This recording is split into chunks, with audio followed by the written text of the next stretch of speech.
¿Qué pasa, gentes? Muy buenos días.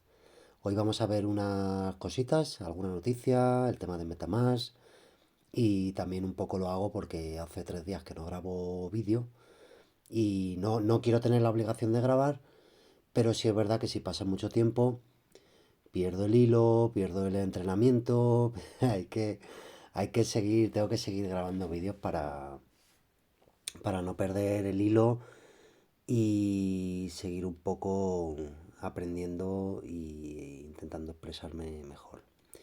Entonces, bueno, pues ya hacía 3 días que no grababa un vídeo, digo, voy a grabar un vídeo hoy, con alguna cosita chula que he visto. Por supuesto no voy a grabar vídeos si no veo nada. Rellenar por rellenar no es mi estilo, pero quiero hacerlo de una manera regular. Así que nada, bueno, vamos a ver esto de MetaMask, que han sacado un sistema de puntos. Esto no es el airdrop. Esto es un farmeo en toda regla, ¿vale? Porque claro, esto de los puntos empieza ahora. Entonces, si empieza ahora, ¿significa que todo lo anterior ya no ha valido? Hombre, sería muy feo. Entonces yo esto lo entiendo más, pues eso, como un farmeo, ellos van a ganar un dinero y con todas estas tareas, pues el día de mañana te darán un boss, te darán un multiplicador o será un requisito más para ganar más token, me imagino. ¿Vale? De acuerdo, así que, bueno, merece la pena hacerlo, pero de una manera moderada. Tampoco nos volvamos locos ni nada. Eh, para empezar, bueno, esto solo tenéis en versión móvil, ¿de acuerdo? No está en PC. Y esto está hecho a posta, igual que Ravi también un poco. Ellos lo que han querido es que te descargues la aplicación móvil, así de claro. Entonces esto está más que hecho a posta porque en PC no lo tienes, tampoco tienes los perpetuos en PC. Entonces, bueno, los perpetuos los tenéis aquí donde en el medio, donde pone operar. Y abajo a la derecha tenéis el tema de las recompensas. Aquí añadís la wallet, que en principio vosotros creáis que más actividad habéis tenido a lo largo del tiempo. Y bueno, aquí tenéis en esta primera pantalla el resumen general. Te dan 1,5 por canjes en el móvil. Bueno, es que ahora solo se puede por el móvil. Me refiero a que se ven por el móvil. Claro, lo puedes hacer por PC y se acumularán los puntos, supongo. Pero bueno. Y tienes un multiplicador de por 2 en los swaps de línea, ¿vale? Por hacer swap, pues 80 puntos por cada $100, los perpetuos 10 puntos cada 100, recomendaciones, tal, y aquí tenéis los niveles. Yo ya tengo el segundo, que sería el Frontier, pero claro, del segundo al tercero es donde está el rollo, donde está la chicha.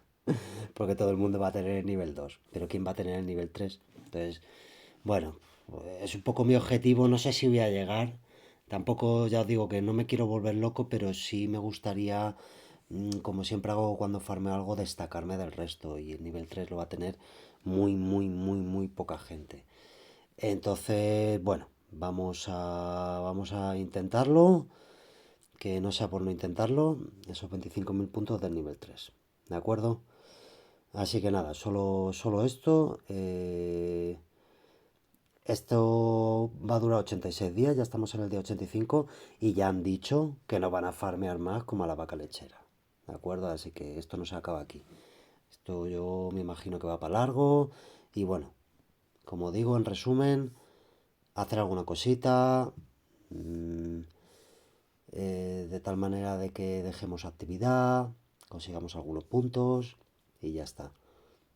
Como dije en el vídeo de los airdrop, el de Metamask a mí me parece un airdrop que va a estar súper diluido, a no ser que tengan muy en cuenta estos nuevos farmeos. Que yo creo que también va un poco por ahí la cosa, porque tú no puedes de los últimos 10 años hacer un airdrop con los millones de billeteras que hay de Metamask. Entonces, para hacer una criba, también tienes que hacer este tipo de cosas. De farmeaditas, nivelitos, puntitos, jueguecitos, caramelitos, para intentar cribar un poco y que el airdrop no se diluya de tal manera que toquemos a $1 cada uno. Así que bueno, dicho esto, vamos a ver alguna cosita. Bueno, esto es muy interesante. De ayer quería guardar este hito del 27 de octubre, en el cual ya se llegó al 5% del Ethereum en esta en esta reserva estratégica, perdón.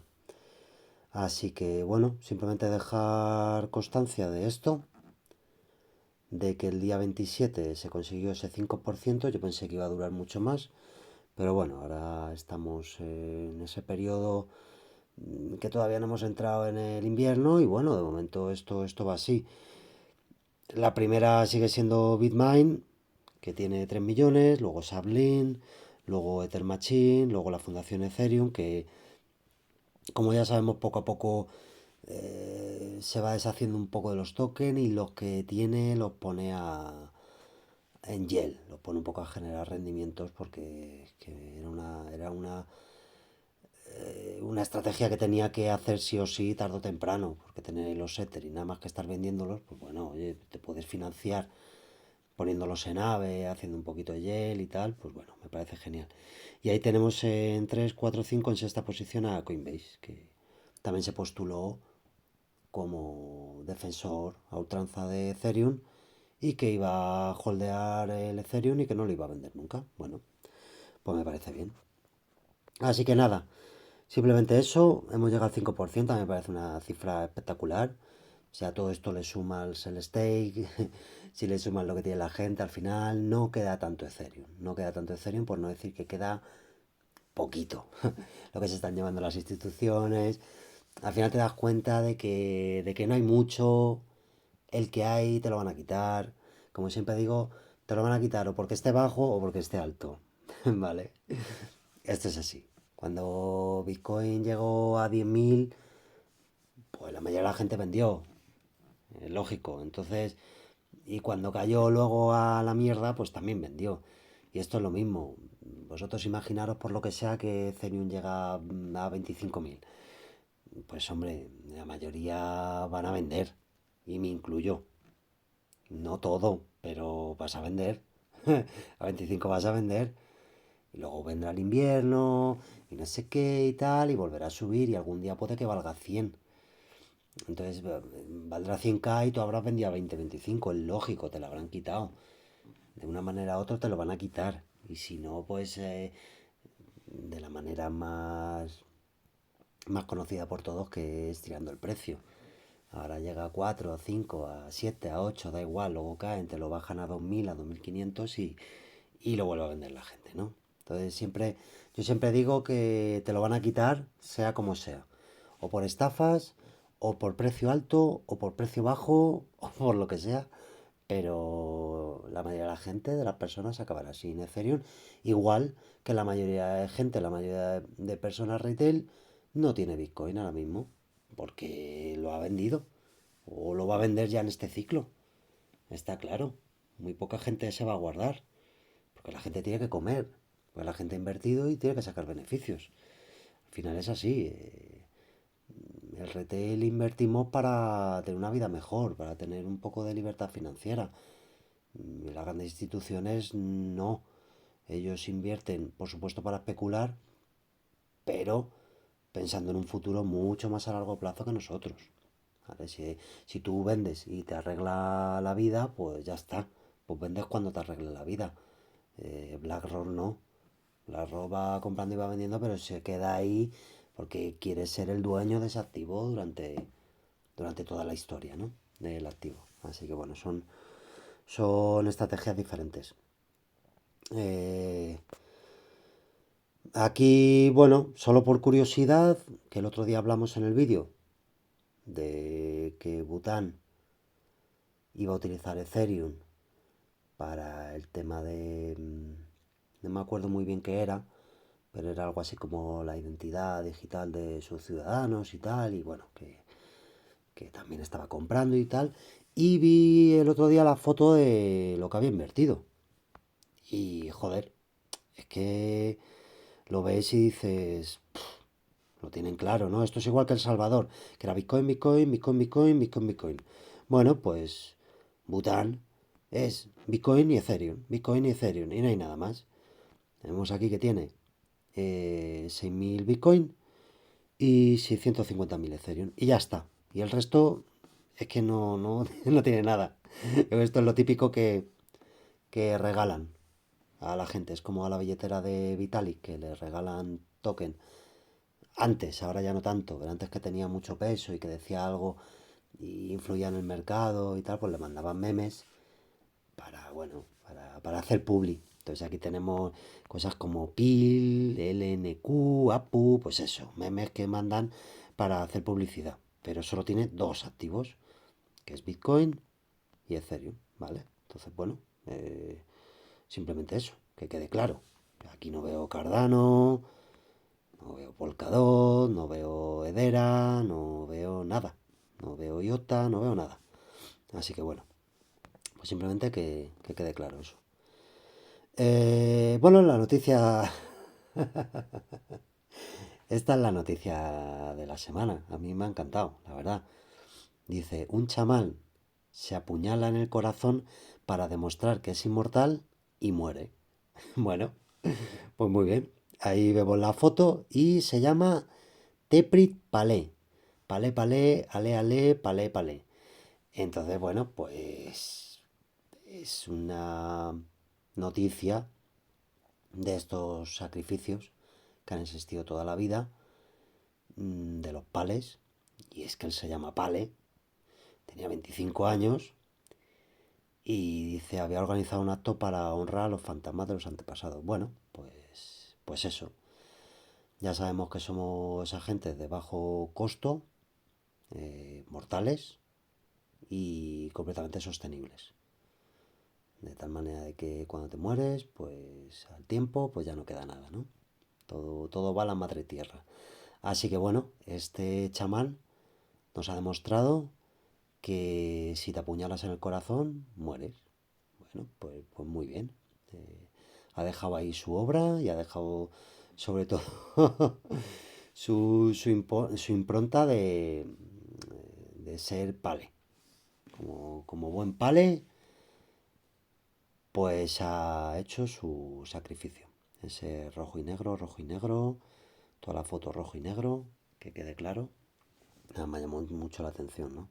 Sobre todo porque sale en algún sitio de la prensa y bueno, pues estas cositas de adivina de las fotos, que está muy bien, la verdad, me ha hecho gracia. No sé si es verdad o es mentira, como siempre os digo, da igual. Es más, yo hace un tiempo que ya lo dije y creo que hay que tenerlo bien claro. Cualquier imagen de vídeo, porque antes las fotos todavía ves que ahora es el vídeo. Cualquier imagen de vídeo que veamos es susceptible de ser falsa. Es más, tiene más probabilidades de ser falsa que de ser verdadera. Entonces, yo cada vez que veo un vídeo, ya doy por hecho que no es verdad. Entonces ya asumiendo esto, no me importa tanto que sea verdad o que sea mentira, porque tengo más probabilidades de errar si pienso que es verdad.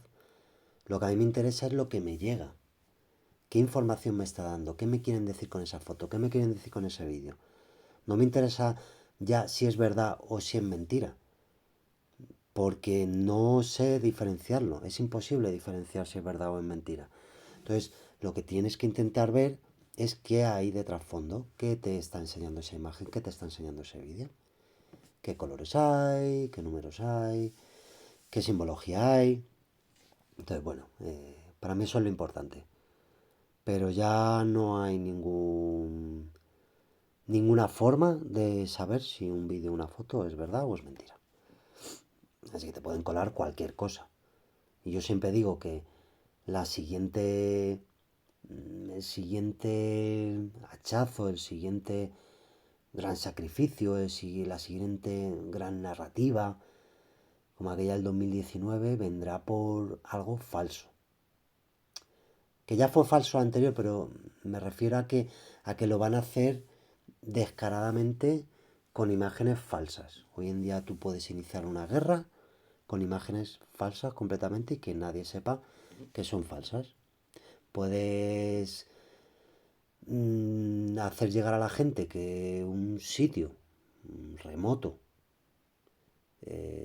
pues ha pasado algo que va a tener consecuencias en el planeta entero y mostrar unas imágenes con una calidad y una definición espectaculares y bueno, pues la gente se lo va a creer. Ya no va a hacer falta que sea un virus muy, muy, muy, muy malo que nadie ve, bueno, como es microscópico, tal, que no sé qué. No, no, no.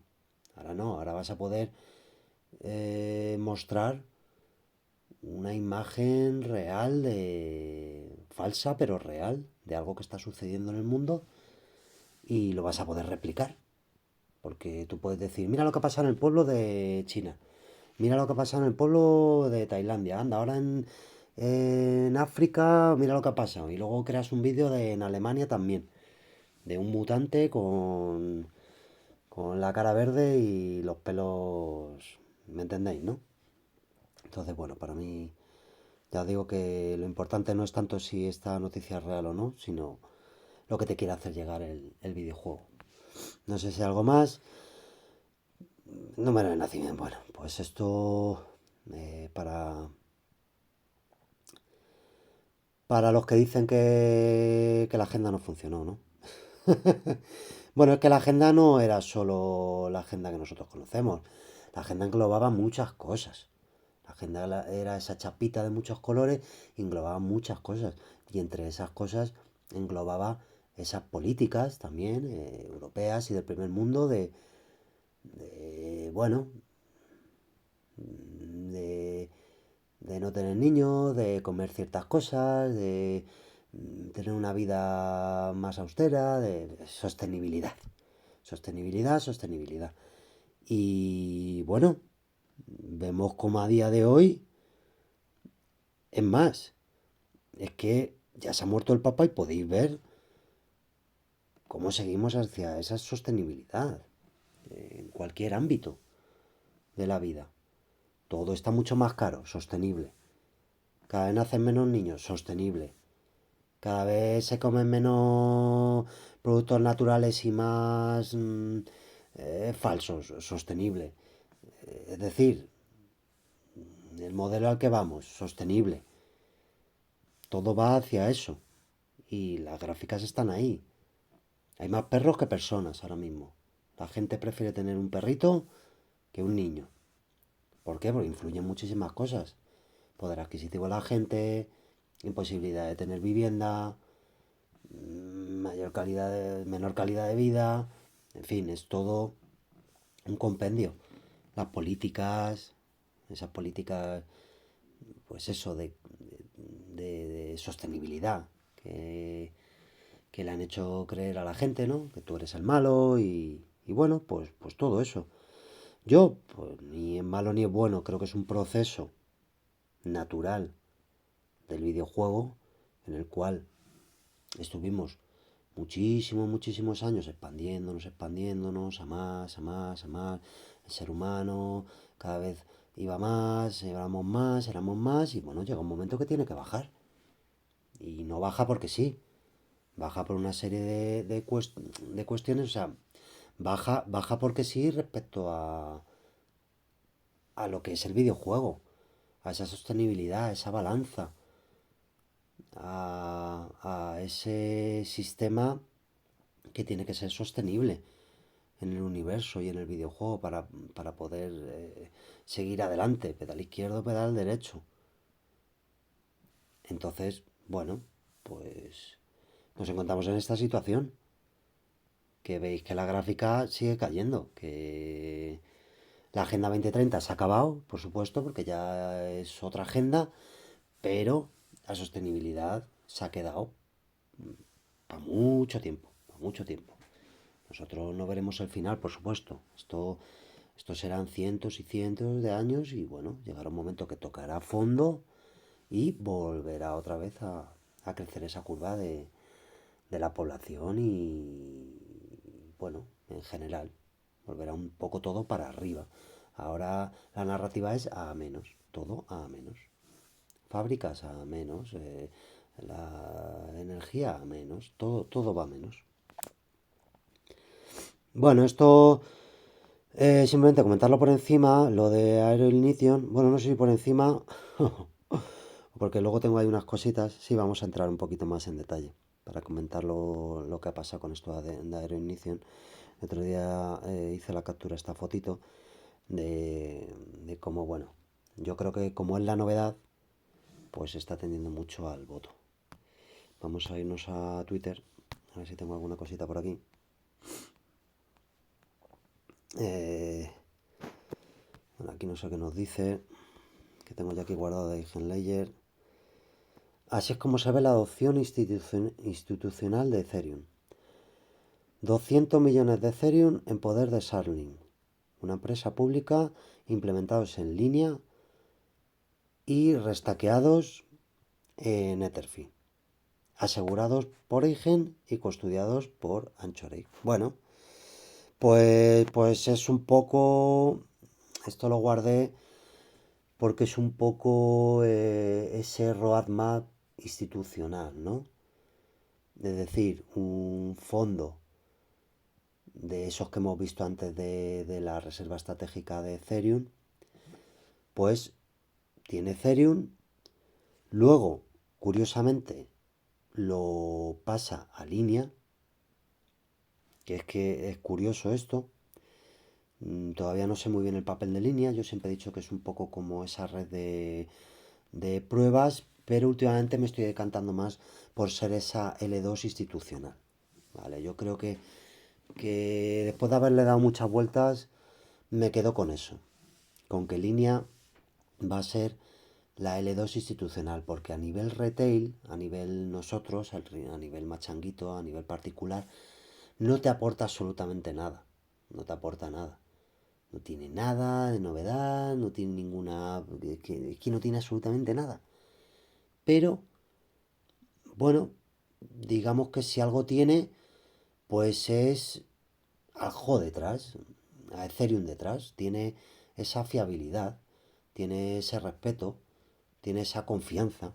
Entonces, pues yo lo veo como esa L2 de confianza mundial. Porque Coinbase es la L2 ahora mismo, pues digamos, elegida por todo el mundo a nivel global, pero en cuanto a rentabilidades, en cuanto a YEL, en cuanto a, pues eso, a mover el dinero, a dar rentabilidad, a innovaciones. Pero si tú eres una institución, claro, porque al final Coinbase depende de Estados Unidos. Pero si eres una institución sin más o un fondo de reserva, claro, tú no quieres irte a algo privado, como, como es Base. Aunque la L2 no sea tan privada como Coinbase, pero al final, en cierta manera, depende de ellos. Y bueno, si quieres estar un poco al margen de eso y irte a la L2 de más confianza y más neutral, pues te vas a línea. Entonces, bueno, pues te vas a línea y luego en Etherlínea te vas a Etherfi, que es un poco, pasa lo mismo. Etherfi a nivel retail no te aporta nada, te da ese 4%, 4,5%, y dices, vaya mierda, porque yo consigo más en cualquier otro lado, yo me voy a Aero, que esto aquí me da más. Pero es que claro, tú tienes X, pero tú piensas las grandes. Entonces las grandes no piensan en sacar mucho y tener riesgo, es al revés. Piensan en tener el riesgo el mínimo posible y sacan una rentabilidad, bueno, pues coherente, como siempre hemos dicho. Ese 4 5 6 7 como mucho. Entonces, ahí está Etherfi, que tú ves la data, ves la cantidad de dinero que hay bloqueado y dices, coño, siga adelante. Pero si a mí no me aporta nada, si yo ya me he salido de ahí, si es que prácticamente, a no ser que tengas mucho, no te genera gran cosa. Ya, pero las grandes están ahí. Entonces, bueno, es un poco, ya os digo, ese roadmap de tener Ethereum, tenerlo en la L2 de línea, ahí restaquearlos con Etherfi y luego asegurarlos en Agent Cloud, en esa nube de verificación. Y luego, bueno, aquí dice que los custodian pues Anchorage, que es el primer banco, ¿no? Digamos, del mundo autorizado para guardar esas cosas. Bueno, ya sabemos que por aquí es, por ejemplo, en España es Bit2Me. Y bueno, siempre hay alguien que se postula como ese agente autorizado para guardar el Ethereum. Así que nada, bueno, pues como os digo, pues ese 5% más todo lo que se restaquea, más todo lo que se estaquea, hacen que Ethereum, pues bueno, cada vez haya menos, haya menos, haya menos y se necesite más.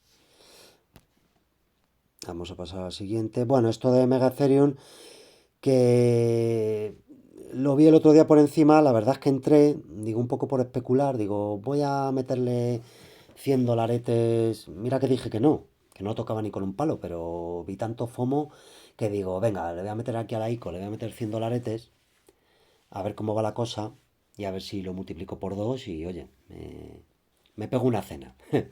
Bueno, pues sorpresa cuando entré y no sé qué leches, esto de Ethos, creo que es con Ethos o con Sonar, esto que lo lanzaban.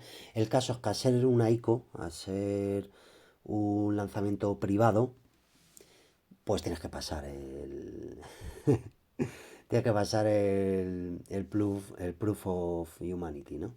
Tienes que pasar el CAICE, vamos a decirlo así. Entonces, bueno, pues ya directamente me eché para atrás. Y bueno, solamente esto, pues que lo han petado, han reventado todo lo que tenían pensado. Esto es del otro día, ahora irá mucho más. No sé si ya acaba porque eran 2 días. Y aquí alcanzaba los 400 millones. Y empezaba a subvencionarlo un montón de gente, 20 millones, que si no sé, si no sé cuánto. Bueno, total. Les ha salido bien la jugada. Tienen un montón de pasta. La gente ha metido un montón de pasta.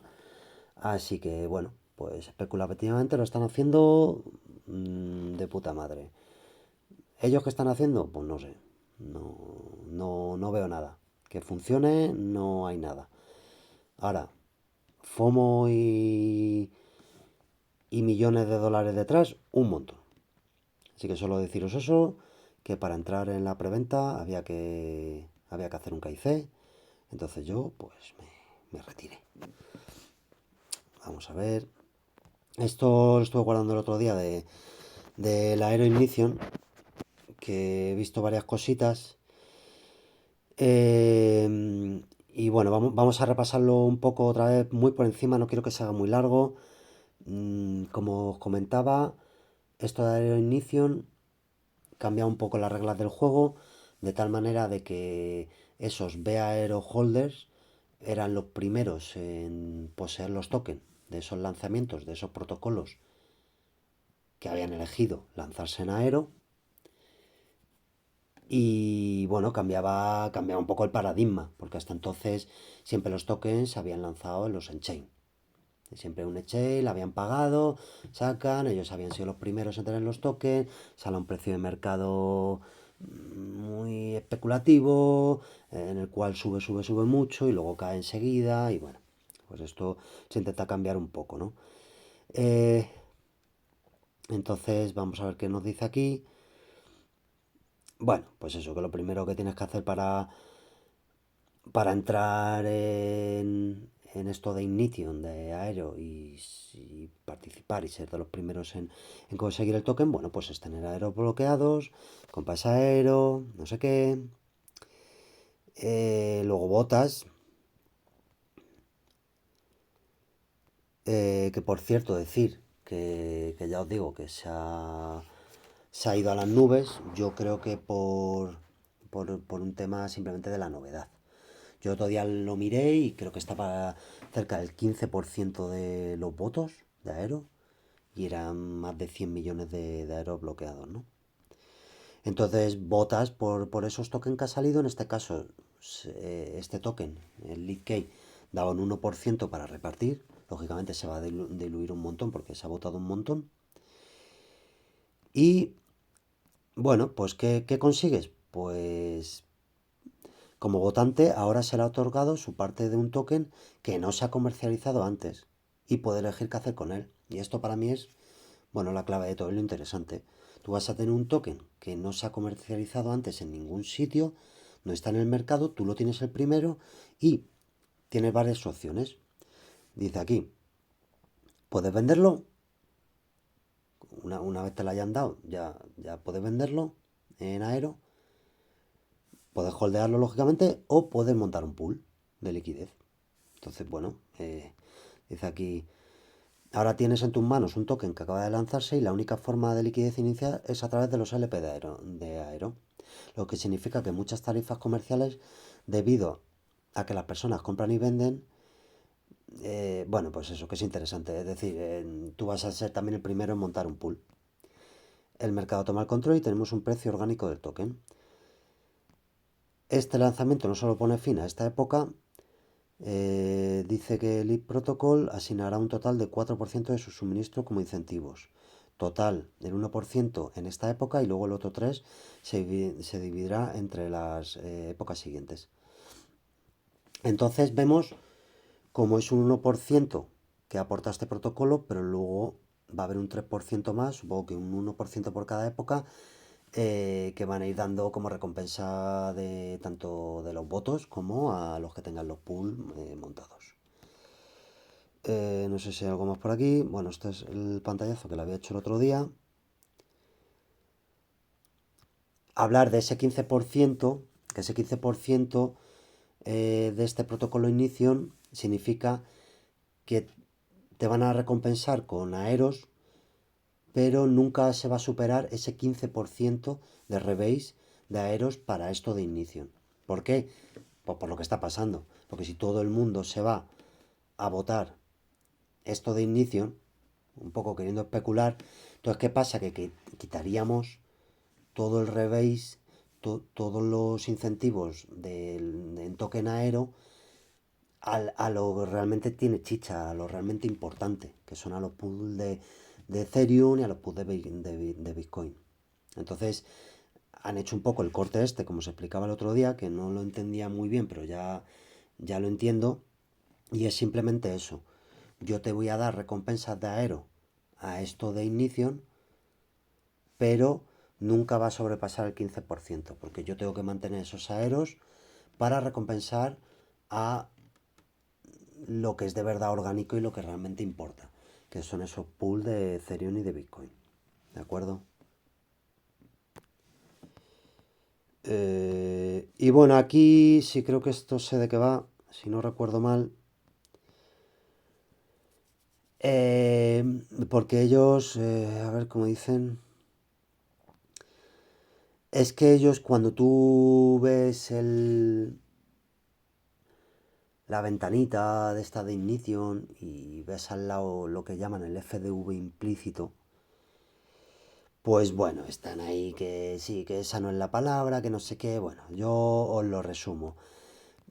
Aquí lo que se pretende con este FDV implícito es un poco calcular cuál será el precio de mercado, dependiendo de la gente que ha votado, ¿entendéis? Del interés que ha habido. Y por lo visto, el anterior token que salió un poco con este protocolo, todavía no se llamaba Ignition, pero salió un poco con este protocolo de lanzarse aquí, de hacer el TGA aquí en Aero, pues resulta que a la semana, a las 2 semanas, ha logrado ese FDV implícito que se suponía en un principio. Entonces, bueno, simplemente es algo relativo.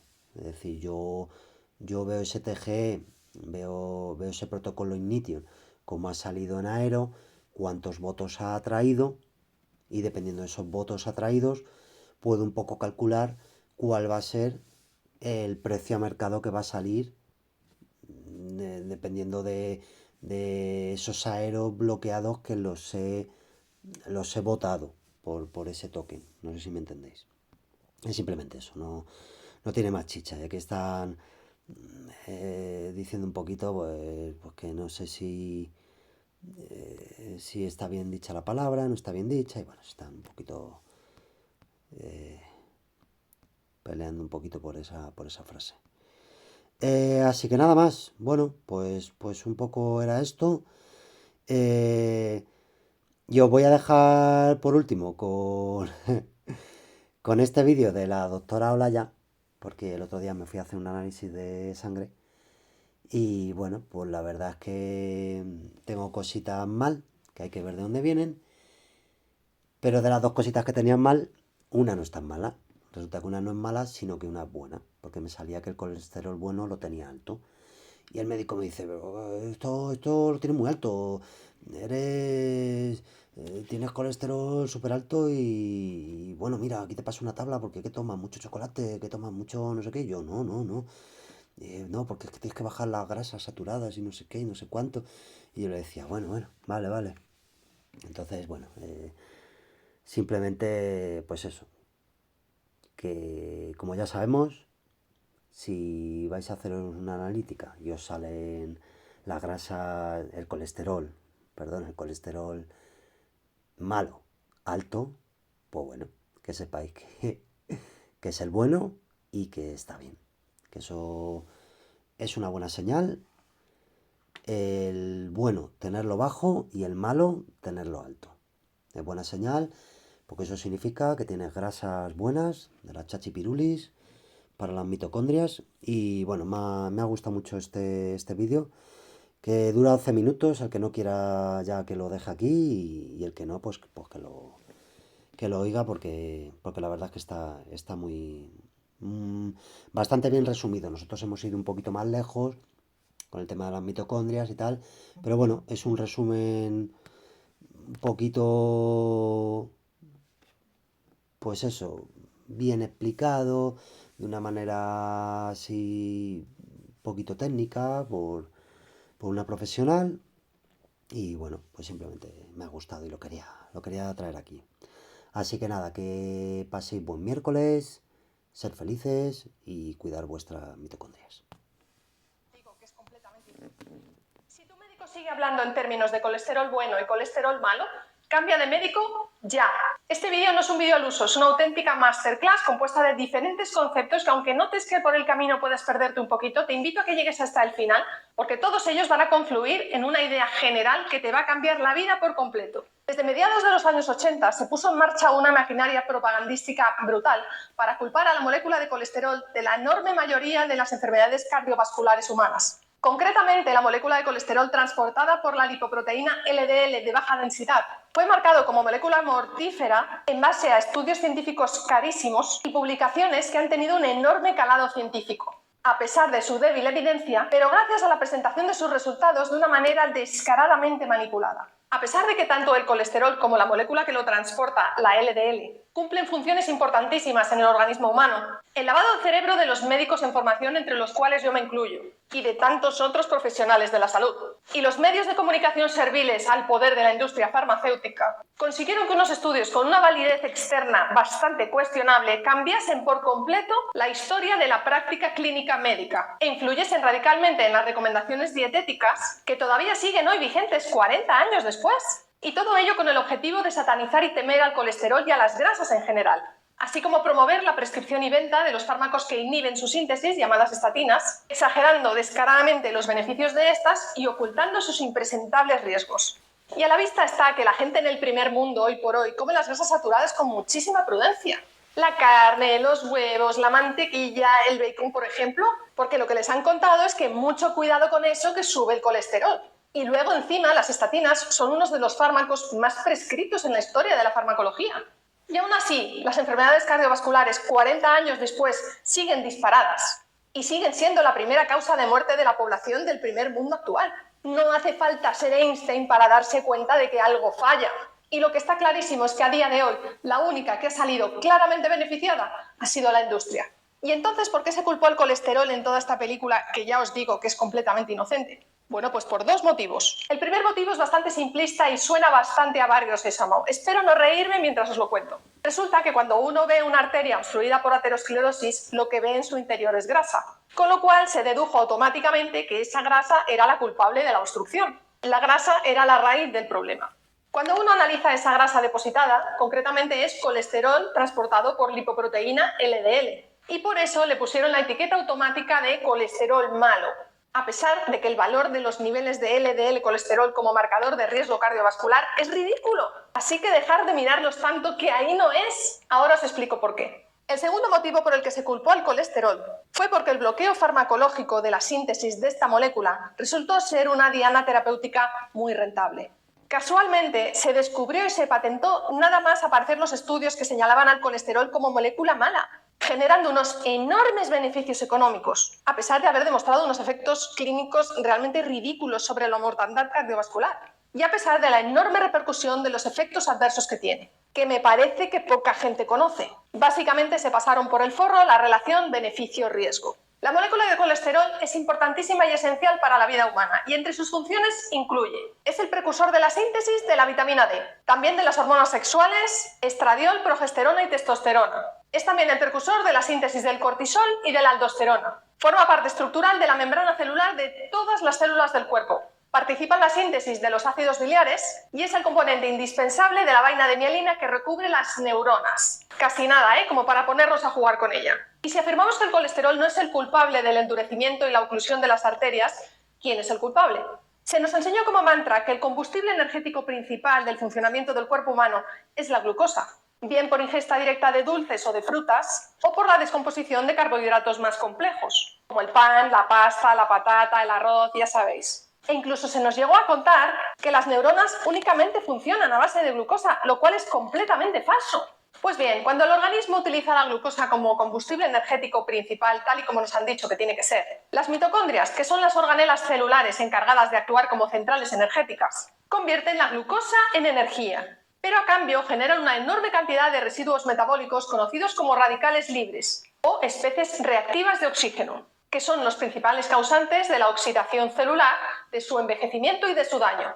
Cuando en la célula se produce un desequilibrio entre los productos más oxidantes, como los radicales libres, y los mecanismos compensadores reductores antioxidantes que la célula tiene de manera natural, la célula entra en desequilibrio redox, que se conoce también como estrés oxidativo, y se manifiesta en forma de daños estructurales y funcionales, el daño oxidativo de las células. ¿Y qué creéis que pasa cuando tenemos un suministro excesivo de glucosa? Teniendo como tenemos una pirámide nutricional que nos dice que la base tiene que estar hecha fundamentalmente a base de hidratos de carbono. Pues lógicamente que el trabajo de las mitocondrias se sobrecarga, y si encima la función mitocondrial no es óptima porque hay un déficit de vitamina D, porque la exposición solar es insuficiente, porque no se realiza un ejercicio aeróbico ni de fuerza-resistencia, o porque no se respetan los ritmos circadianos de luz y de oscuridad, la situación se convierte en una auténtica disfunción mitocondrial. Las mitocondrias así dañadas son muy poco eficientes energéticamente y generan una cantidad enorme de radicales libres, de manera que las células viven en un estado de estrés oxidativo continuo. En este ambiente celular tan enfermo se desencadenan una serie de procesos de liberación de sustancias de señalización del estado inflamatorio que se llaman interleuquinas o citoquinas, que le envían el mensaje a todo el resto de células del cuerpo contándoles la situación que se presenta. Y de este modo se establece un estado de inflamación de bajo grado, pero silencioso y sostenido, que se conoce como el síndrome metabólico, aunque en realidad debería llamarse síndrome mitocondrial, porque su origen realmente es la disfunción de las mitocondrias. El síndrome metabólico se define por la presencia de 3 o más de los siguientes 5 criterios: hiperglucemia, hipertensión, hipertrigliceridemia, incremento del perímetro abdominal, es decir, obesidad troncular, y niveles bajos de colesterol HDL. ¡Ah, el bueno! El síndrome metabólico se manifiesta en forma de estado generalizado de resistencia a la insulina y es el verdadero marcador de riesgo de la enfermedad cardiovascular humana. El síndrome metabólico es el estado silencioso que verdaderamente subyace a la gran mayoría de las enfermedades humanas modernas, que están asociadas a la falta de exposición a los rayos solares, al sedentarismo, a la cantidad de tóxicos y radiaciones que nos rodean y al consumo excesivo de hidratos de carbono, es decir, a la disfunción de las mitocondrias. Como veis, el colesterol LDL, llamado malo, ni está ni se le espera en este escenario. No pinta nada. Ahora que ya sabéis lo que es el síndrome metabólico, os podéis hacer una idea cómo las células de todo el cuerpo funcionan entonces con una menor eficiencia energética, generan muchísimos residuos oxidativos, envejecen mucho más rápido y ven alteradas sus señales de apoptosis, o el momento en el que tienen que morir para ser renovadas y sustituidas por células nuevas. Es decir, una situación de desastre. ¿Y cómo afecta entonces el síndrome metabólico concretamente a las arterias? Echemos un ojo a su pared.